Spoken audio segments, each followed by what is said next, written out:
ಬಹಳ ಬಿಸಿಲಿದೆ ಅಂತ ನಾನು ಅನ್ಕೊಂಡಿದ್ದೀನಿ. ನೀವು ಅಂದ್ಕೊಂಡಿದ್ದೀರಾ? ಇಲ್ಲ, ಮಾತಾಡ್ರಿ. ಬಿಸಿಲಿಲ್ವಾ?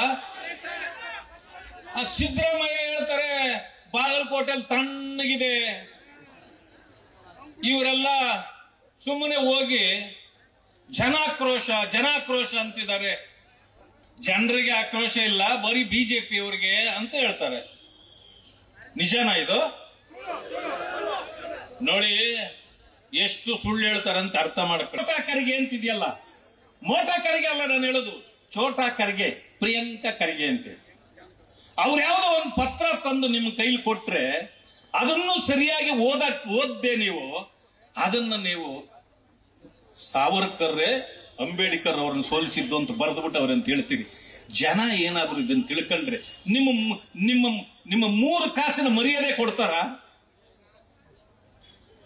ಇವತ್ತು ಜನಾಂಗಗಳನ್ನು ಹೊಡಿತಾ ಇದ್ದೀರಿ, ದಲಿತರಿಗೆ ಅನ್ಯಾಯ ಮಾಡ್ತಾ ಇದ್ದೀರಿ. ಆದ್ರೆ ನಿಮ್ಮ ಸರ್ಕಾರದ ಆಯಸ್ಸು ಬಹಳ ಕಡಿಮೆ, ಹೋಗ್ತದೆ ಬಿಡಿ, ಅದರ ಬಗ್ಗೆ ನಾನು ತಲೆ ಕೆಡಿಸ್ಕೊಳ್ಳೋದಿಲ್ಲ. ಆದ್ರೆ ಈಗ ಏನ್ ಆಗ್ತಾ ಇದೆ, ನಮ್ಮಲ್ಲಿ ದಲಿತ ಸಮುದಾಯಗಳನ್ನ ಗೌರವಿಸುವ, ಬಾಬಾ ಸಾಹೇಬ್ ಅಂಬೇಡ್ಕರ್ ಅವರನ್ನ ಗೌರವಿಸುವ ಕೆಲಸವನ್ನ ಮಾಡ್ತಾ ಇದೆ ನಮ್ಮ ಸರ್ಕಾರ. ಬೊಮ್ಮಾಯಿ ಅವರು ಇರುವಾಗ ನಾವು ಕೇಳ್ಕೊಂಡ್ವಿ.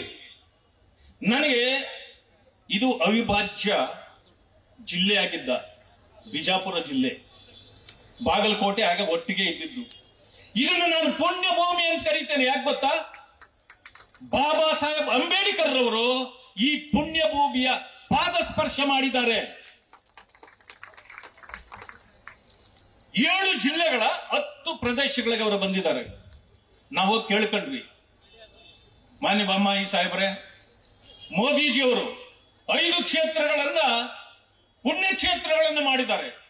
ಕರ್ನಾಟಕದಲ್ಲೂ ನಾವು ಏನಾದರೂ ಮಾಡಬೇಕಲ್ಲ ಅಂದಾಗ ಅವರು ಬಿಜಾಪುರಕ್ಕೆ ಅವರು ಬಂದಿದ್ರಲ್ಲ, ಆ ಜಾಗವನ್ನ ಕೇವಲ ಎಲ್ಲಾ 10 ಕ್ಷೇತ್ರಗಳನ್ನ ಪುಣ್ಯ ಕ್ಷೇತ್ರಗಳನ್ನಾಗಿ ಮಾಡಲಿಕ್ಕೆ ಹಣ ಬಿಡುಗಡೆ ಮಾಡಿದ್ದಾರೆ. ಈ ಸರ್ಕಾರ ಇವತ್ತಿನವರೆಗೂ ಒಂದು ಕಲ್ಲು ಕೂಡ ಹಾಕಿಲ್ಲ ಅಲ್ಲಿ. ಅದಕ್ಕೆ ನಾವು ಈ ಸರ್ಕಾರಕ್ಕೆ ಕಲ್ಲು ಹಾಕೋ ಕಾಲ ಬಂದಿದೆ. ಈಗ ದಲಿತರೆಲ್ಲ ಸೇರಿ ಹಾಕ್ಬೇಕಾಗಿಲ್ಲ. ಅಲ್ಲ, ದಲಿತರಿಗಂತೂ ಯಾಕೋ ನನಗೂ ಗೊತ್ತಿಲ್ಲ, ಬಾಬಾ ಸಾಹೇಬ್ ಅಂಬೇಡ್ಕರ್ ಅವರ ರಕ್ತ ಅವರಲ್ಲಿ ಹರಿತಾ ಇದೆಯೋ ಇಲ್ವೋ ನನಗೆ ಅನುಮಾನ ಬಂದ್ಬಿಟ್ಟಿದೆ. ಈಗ ಅಂಬೇಡ್ಕರ್ ಅವರು ಏನಾದ್ರು ನಾವು ಬಾಯಿ ಮುಚ್ಚಿ ಇಲ್ಲಿ ಕುಳಿತಿದ್ದೀವಲ್ಲ, ಆ ರೀತಿ ಅವರು ಕುಳಿತಿದ್ದಿದ್ರೆ ಇವತ್ತು ನಮಗೆ ವಾಯ್ಸ್ ಕೂಡ ಇರ್ತಾ ಇರಲಿಲ್ಲ. ಈಗ ನಾವು ತೀರ್ಮಾನ ಮಾಡಬೇಕಾಗಿದೆ. ಈ ದೇಶದ ಭವಿಷ್ಯ ಸರಿಯಾಗಬೇಕಾದ್ರೆ ಮೊದಲು 24% ಇರ್ತಕ್ಕಂಥ ದಲಿತ ಸಮುದಾಯಗಳು ತೀರ್ಮಾನಕ್ಕೆ ಬರಬೇಕು. 24% ಇಡೀ ದೇಶದಲ್ಲೂ ಕೂಡ 24% ನಾವಿದ್ದೇವೆ ದಲಿತರು. ನಂಬರ್ 1 ಈ ದೇಶದ ಜನಸಂಖ್ಯೆ ಯಾರು ಅಂದ್ರೆ ದಲಿತರೇ. ರಾಜ್ಯದಲ್ಲೂ 24% ಯಾರು ಅಂದ್ರೆ ನಾವೇ. ನೀವೀಗೇನ್ ಮಾಡಿದಿರಿ? ಒಂದು ಸಾರಿ ಲಿಂಗಾಯತರು ಅಂದ್ರಿ, ಒಕ್ಕಲಿಗರು ಅಂದ್ರಿ, ಅದಾದ್ಮೇಲೆ ಇಂದಿನ ಇದರಲ್ಲಿ ದಲಿತರೇ ನಂಬರ್ 1 ಅಂದ್ರಿ. ಇವತ್ತಾಗಲೇ ಯಾಕಪ್ಪ ನಿಮ್ಮದು ಚೇಂಜ್ ಆಗೋಯ್ತು, ಮುಸಲ್ಮಾನರೇ ನಂಬರ್ 1 ಅಂತೂ ತಂದು ಬಿಟ್ಟಿದ್ದೀರಿ. ಬಹಳ ಸಂತೋಷ. ನೀವೆಷ್ಟು ಅನುಕೂಲ ಮಾಡ್ತಾ ಇದ್ದೀರಿ ನೀವು ಮುಸ್ಲಿಮರಿಗೆ ಅಂತ ಪಾಪ ಅವ್ರಿಗೆ ಅರ್ಥನೇ ಆಗಿಲ್ಲ.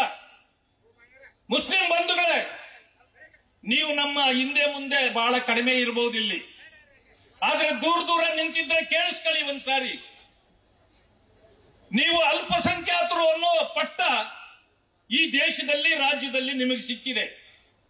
ಅಲ್ಪಸಂಖ್ಯಾತರು ಅನ್ನೋ ಕಾರಣಕ್ಕೆ ನಿಮಗೆ ಸಂವಿಧಾನದ ರಕ್ಷಣೆ ಇದೆ, ಸವಲತ್ತುಗಳಿದೆ.